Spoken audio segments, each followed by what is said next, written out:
Today's video features two Karens deciding that the Grand Canyon was just a big ditch and fatally paid for it. Fresh off complaining, these sisters marched back onto the trail with nothing but ego, convinced the desert would bend to their will. What the merciless June heat did to them on that big ditch will make you never underestimate a canyon again. On June 11th, 2024, two sisters from Dublin, Ireland, named Cara and Maeve, walked out of Phantom Ranch at the bottom of the Grand Canyon and started up the Bright Angel Trail toward the South Rim. By the time this episode is over, I want you to understand exactly how two grown women made a series of fatal mistakes 5 miles from safety on a trail that thousands of people hike every single year without incident. This wasn't a freak accident, this was a chain of choices, and I'm gonna walk you through every link. Before we get to the trail, I need to explain why these two women were even back at the Grand Canyon in the first place, because it matters. About 18 months before this hike, Cara and Maeve had booked a mule ride down to Phantom Ranch with a wrangler named Davis. At the mandatory weigh-in at the South Rim, they were both found to be about 15 pounds over the posted maximum rider weight, which exists for a very unglamorous reason. It protects the mule's backs and spines on a trail with drop-offs that would kill a rider in seconds if the animal stumbled. Davis turned them away. The sisters, who ran a small legal reform podcast focused on what they called everyday discrimination, complained publicly, claiming fat shaming and emotional distress, but nothing happened ultimately. I want to be careful here because it's easy to turn this into a punchline, and I just don't think that's fair to who they actually were. These weren't cartoon villains. They were two sisters who felt humiliated in a very public way in front of strangers and who genuinely believed the weight policy existed to embarrass people rather than protect them and the animals. I don't agree with how they handled it, but I understand the sting of being singled out. That's a human feeling, not a mule feeling. So why come back? According to people close to the case, the sisters heard through mutual acquaintances that Davis was still leading mule trips, and they planned a return visit specifically to film him. By that time, they have lost enough weight to pass the weigh-in. The idea, according to friends who later spoke to investigators, was to catch him on camera looking uncomfortable or apologetic in front of a new set of riders, post it to their podcast's video channel, and finally get the viral moment they likely felt the public outcry never gave them. It's a strange kind of closure to chase, but I've seen stranger. People do wild things when they feel like they were wronged and never got to say the last word. Something that stood out to me is that the weight limit itself wasn't some arbitrary number a wrangler pulled out of thin air to embarrass tourists. It was set based on decades of data about mule spine health on steep, rocky terrain, the same kind of terrain these two women were about to try to conquer on foot. The irony of that is almost too on the nose to say out loud, but I'm going to say it anyway. The very policy they criticized online, the one designed to keep riders safe on a dangerous trail, was the exact protection they walked away from that morning. Here's the twist nobody warned them about. Davis wasn't there. He'd retired just a few months earlier after a back injury finally forced him to quit, the kind of chronic damage mule wranglers often accumulate after decades of spending 10 to 12 hours a day in the saddle, guiding loaded animals across steep switchbacks, uneven rock, and punishing terrain that wears down the spine one season at a time. The morning started at Phantom Ranch, at the bottom of the canyon. If you've never been down there, I need you to understand what the heat actually feels like. It's not weather, it's a physical wall. The air shimmers above the rock like a stovetop, and the Colorado River hums somewhere behind you, cool and completely out of reach. 8 other riders were already mounted on their mules that morning, sunburned and a little dazed, trying to mentally prepare for a climb of about 4.5 miles, with roughly 4,500 feet of elevation gain. Their mules stood with their heads drooping, patient in the way that only animals built for this exact punishment can be. Leading the group was a guide named Jenna, in her late 20s. She wasn't hostile. If anything, people said that she sounded almost clinical, like a nurse reading off a chart, because she'd clearly given this exact safety speech 100 times before. She reminded the group that dangerous heat conditions were in effect and that attempting the climb without enough water was extremely dangerous. She gestured toward the posted heat warning sign right outside the ranch before turning back to look at Cara and Maeve, who were standing beside their mules instead of on them. She also reminded them that they were free to hike as independent visitors, but that once they declined the ride, they would be responsible for carrying their own water and making their own decisions on the trail. This is the part where I have to be honest about how frustrating it is to sit with this footage now, knowing what's coming. The sisters were wearing matching tank tops with their podcast logo on them, already soaked through with sweat just from the short walk to the corral. They had a GoPro on a selfie stick, and they were filming, clearly hoping to capture something usable. When I first watched the raw clip, my instinct wasn't anger, it was this sinking, secondhand embarrassment, the kind you feel watching someone walk toward a mistake they can't see coming. You want to reach through the screen and grab their arm. Maeve told Jenna they weren't horses, and that they could walk perfectly fine on their own. Cara backed her up, saying they'd walked through Dublin heatwaves since childhood, and this wouldn't be any different. On the surface, it sounded like stubborn pride about physical capability. But the real motive, according to people who later reviewed their podcast planning notes, was something else entirely. They weren't there for Davis anymore, because Davis was gone. So they likely pivoted on the spot to filming themselves conquering the trail instead of filming him cowering on it. Same appetite for content, different target. I don't think that pivot was cynical exactly. I think it was almost reflexive, like their brains couldn't process the trip without some kind of story attached to it. Jenna gave it one more shot. She told them plainly that if they refused to get back on their mules, they would no longer be part of the guided mule trip. From that point forward, they would be considered independent hikers, responsible for every decision they made, and no longer under the supervision or responsibility of the wranglers. She warned them one last time that attempting the climb on foot in this kind of heat, with the amount of water they were carrying, could very easily turn fatal. Both sisters acknowledged that they understood. Neither argued. Then, without another word, they turned away from the mules and continued up the trail anyway. As they peeled away from the group, they left behind their 2 Nalgene water bottles, still strapped to their mules' saddles. Jenna noticed immediately, pulled her mule to a stop, unstrapped both bottles, held them up, and called for the sisters to come back and take them. She warned them that they would need every drop before reaching the South Rim. This is, without question, the single most preventable moment in the entire tragedy, and it happened in about half a minute. Cara waved her off, saying they had electrolyte tablets in their fanny packs and would be fine, adding that they wanted to film a segment about how the Park Service was overly cautious for what they called the average American physique. Neither of them turned around. Neither of them went back for the bottles. I keep coming back to this moment when people ask me what the real cause of death was. It wasn't the heat. The heat was always going to be there. It was this exact choice. After being directly offered both water bottles, prioritizing a podcast talking point over 2 bottles of water sitting only a few feet away. The mule train started up the first steep, fully exposed section of the Bright Angel Trail, and the sisters fell in about 200 yards behind them on foot. From the mules, the other riders could look back and watch them go. At first, it was mostly annoyance. A few riders were frustrated that the group's pace might be affected by 2 hikers trailing behind. I think it's worth pointing out just how deceptive the beginning of a hike like this can be, especially for people who don't have a lot of desert experience.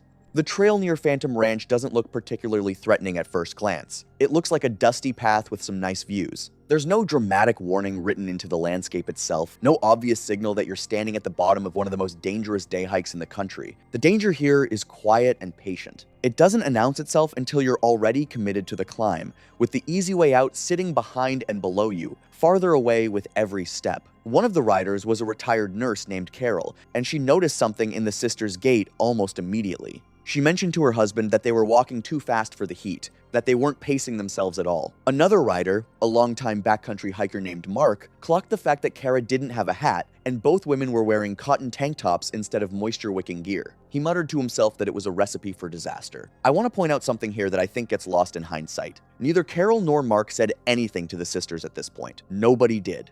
It's easy for us, sitting comfortably wherever you're listening to this, to ask why nobody intervened sooner. But in the moment, 2 energetic women laughing and filming themselves just look like tourists having a good time, not people 20 minutes from a medical emergency. Warning signs are only obvious in hindsight. That's kind of the whole tragedy of hindsight. The trail itself doesn't do anyone any favors. It's cut into the canyon wall in stone steps and switchbacks, with zero shade and a sun that just sits on your shoulders like a hand pressing down. For the first stretch, people around them said that the sisters were still upbeat, still filming, still narrating how easy the whole thing felt. Then, without much warning, the filming stopped. The conversation got shorter. Maeve wiped her brow and said something about it being a bit warm, which, if you know anything about heat illness, is almost darkly funny in how understated it sounds compared to what her body was actually going through. This is also where the electrolyte tablets come back into the story, and it's worth pausing on because I think a lot of people don't understand why they didn't help. Cara popped one into her mouth and swallowed it dry without water. Electrolyte tablets are designed to be dissolved in fluid and absorbed alongside it. Without water, the tablet does essentially nothing for hydration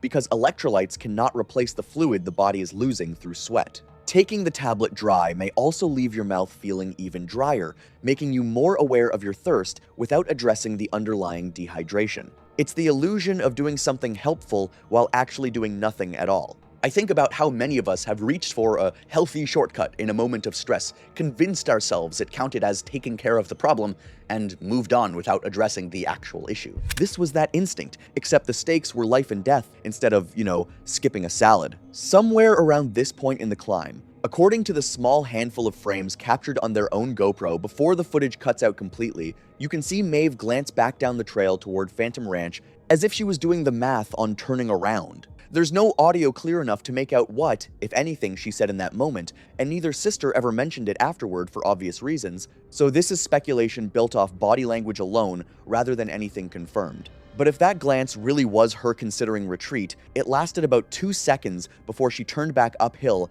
and kept walking. 2 seconds. That's not a lot of time to weigh a life or death decision, and I don't think either of them understood at that point that it actually was one. By the time the mule train rounded the next switchback above them, the riders had a clear, elevated view straight down onto the sisters. The laughing had completely stopped. Their pace had dropped to a shuffle. Something had shifted, and everyone on that trail could feel it, even if nobody had the words for it yet. The trail steepened into a stretch called the Devil's Corkscrew, a brutal series of switchbacks with uneven, high steps that punish your legs even when you're perfectly hydrated. This is where Maeve's calf cramped hard enough to stop her in her tracks. She grabbed her leg, and Kara tried to help her stretch it out. On the surface, a leg cramp doesn't sound like an emergency, but it's actually one of the first physical alarms your body sends when your electrolyte balance is collapsing along with your fluid levels. By this point, they had already been climbing for well over an hour in the exposed heat, and the steady uphill effort was beginning to overwhelm their ability to cool themselves. Their bodies were shifting into something more serious at this point, based on what medical examiners later reconstructed about the progression of heat exhaustion in cases like this. Their skin, instead of staying cool and clammy from sweat, was turning hot and flushed. Their clothes had stopped getting wetter, not because they'd stopped sweating exactly, but because whatever sweat their bodies produced was evaporating almost instantly in that dry desert heat. It's a detail that sounds minor, but is actually a huge red flag, because it means the body's cooling system is starting to lose the fight against the environment. And yet, somehow, they were still narrating their own disaster like it was content. They joked about an episode title along the lines of, "We nearly died for this podcast." That line captures something so specific about the world we live in now. Even while their bodies were shutting down in real time, some part of their brains was still packaging the experience into something postable. I don't say that to mock them. I say it because I think a lot of us would recognize that impulse in ourselves, if we're honest. The reflex to narrate our own suffering before we've even processed that it's happening. It's just that, for most of us, that impulse doesn't have a body count attached to it. I think it's worth stopping here to talk about what heat exhaustion actually feels like from the inside, because it explains a lot of the strange behavior that was about to follow. It's not like a switch flipping from fine to dying. It's a slow fog rolling in. Your judgment gets worse before your body visibly fails, which means the exact moment you most need to make a smart decision, like turning around, is the exact moment your brain is least equipped to make it. Investigators who reviewed this case afterward pointed to that exact mechanism as one explanation for why two otherwise reasonably intelligent women kept walking uphill instead of turning back, even as their bodies were sending increasingly obvious distress signals. It's not that they didn't care about their own safety. It's that the part of the brain responsible for weighing risk was already starting to shut down. A better fix is to add a second wrangler at the back, or say Jenna and the riders caught glimpses of the sisters whenever the switchbacks opened below them. Up ahead, Jenna and the riders caught glimpses of the sisters whenever the switchbacks opened below them. She noted their progress from her position at the front of the mule train, and she made the call to radio the ranger station. She reported two hikers on the Bright Angel Trail, about 2 miles up from Phantom Ranch, who had refused water and appeared to be in distress. This is the first official record of anyone recognizing this as an emergency, rather than just two tourists having a rough morning. Shortly after, the trail narrowed enough that the mule train had to stop completely while the sisters shuffled up toward them. Carol, the retired nurse, leaned forward from her mule and offered Kara one of her own water bottles, telling her she looked terrible and needed to drink something immediately. I think it was a small human gesture, the kind of thing that costs the giver nothing and could have changed everything for the receiver. And Kara turned it down. She told Carol to mind her own business, insisting they were fine and almost there. This was the last real off-ramp. A stranger, a trained nurse, physically handed them a way out, and pride, or embarrassment, or sheer stubborn momentum made them wave it away. Maeve was leading when she stumbled on one of the stone steps. It wasn't really a trip. According to witnesses, she just crumpled, knees hitting the rock first, then pitching forward onto her side. Kara ran to her immediately, telling her to get up. But Maeve wasn't responding the way you'd expect from a simple stumble. She was mumbling, trying to push herself up, but pushing sideways instead, clearly disoriented. At one point, she started trying to pull her own shirt off, but couldn't get her arms free from the sleeves. If you know anything about heat stroke, that combination, confusion paired with strange, uncoordinated behavior, is one of the clearest signs that the brain itself is being cooked by an internal temperature that's spiraled out of control. And then Maeve's body went rigid, her back arched. Then she began seizing violently, her arms and legs thrashing against the red rock while Kara screamed at her from just a few feet away to get up. The riders above could hear all of this happening almost directly beneath them, frozen in place because the trail gave them no way to reach the sisters quickly. Jenna got back on the radio, and this time her voice had lost all of its earlier composure. She reported a seizure in progress and requested a medical evacuation for 2 females with suspected heat stroke. I want to sit with Kara's reaction for a second because I think it's the most tragic part of this entire sequence, even more than the collapse itself.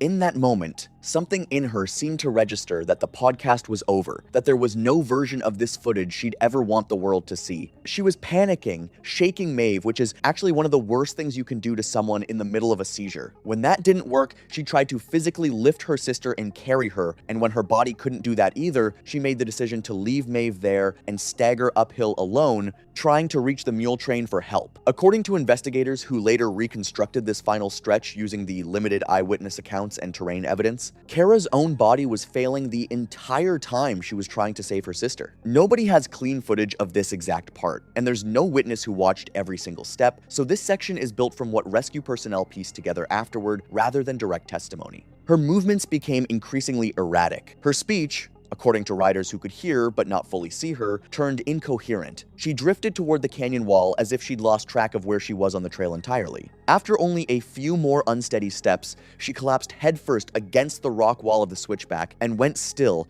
breathing rapidly and shallowly, her pulse thready and weak. 2 sisters. 2 collapses. Less than 100 yards apart from each other, and neither one able to help the other in the end. Jenna made a quick, difficult call. She couldn't bring the mule train down the narrow switchback, so she radioed the emergency again, secured the mule train in place, instructed every rider to remain mounted unless an immediate safety issue developed, dismounted, tied the lead mule to a rock outcropping, and told the remaining riders not to move under any circumstances. Then she scrambled down alone toward the sisters. From above, the other riders had what I can only describe as a front row seat to a nightmare. They could see both women sprawled on the trail below, one of them twitching, one of them completely still. There was nothing they could do from where they stood except watch and wait, which, according to several of them in later statements, was somehow worse than if they'd had no visibility at all. When Jenna reached the sisters, her wilderness first aid training kicked in immediately, and her first read on the scene was that they were burning up, their skin blazing hot to the touch. Medical examiners later estimated, based on the condition of the bodies and the environmental data from that day, that their core temperatures had likely climbed well above 105 degrees, a level at which the body's own proteins begin to break down and organs start shutting off one by one. That number isn't from a monitor or a hospital reading, since neither woman survived long enough to be formally assessed with equipment. It's a reconstruction, based on the science of heat stroke progression and the conditions on the trail that day, put together after the fact by people trained to answer exactly this kind of question. Mark and Carol didn't wait for permission. They scrambled down from their mules and ignored Jenna's earlier instruction to stay put, which, honestly, I don't think anyone could blame them for. Instead of touching Maeve while she was still seizing, they focused on clearing rocks away from her head so she wouldn't injure herself further during the convulsions. Then they turned to Siobhan. I want to give Mark and Carol their due here, because in a story this heavy, it's easy to let the 2 strangers who tried to save these women blur into the background. Neither of them had any obligation to climb down off their mules. Neither of them knew Kara or Maeve beyond a few tense exchanges earlier that morning, including the exact moment Kara had told Carol to mind her own business. And yet when it mattered, none of that history seemed to factor into their decision at all. They just moved. Dragging an unresponsive person across rough, uneven rock is an agonizing, physically brutal task. And that's exactly what Mark and Carol did to get Kara into the thin sliver of shade cast by a nearby boulder. Once there, Carol checked her airway, her breathing, and her pulse. and found nothing. She started CPR immediately, with Mark assisting, both of them fully aware of how hot Kara's skin still was even as they worked, understanding on some level that they were fighting against a body that was still actively cooking itself from the inside. Maeve's seizure finally stopped on its own. Mark checked for a pulse and found none, shaking his head at Carol to let her know. Carol kept working on Kara for several more minutes until exhaustion. Then both rescuers went still themselves, kneeling on that hot rock next to two women they'd never met an hour earlier. Somewhere above the canyon, the sound of a helicopter started to echo off the rock walls, circling but unable to land anywhere near the narrow trail. Flight crews coordinated with the ground rescue team, working through the fastest possible route to actually reach the site on foot, but by every account afterward, the timeline had already run out well before that helicopter ever arrived. The riders were eventually led back down and then out of the canyon by park rangers, giving statements in the following days that all circled back to the same details. The thumping of rotor blades against canyon rock, the sound of labored breathing nearby, and then, worse than any of it, the silence followed once the breathing stopped. If there's a single thing I want you to take from this episode, it's not a joke about big ditches or overcautious park rangers. It's that the desert has been killing overconfident people for longer than any of us have been alive, and it will keep doing it long after this episode stops getting views.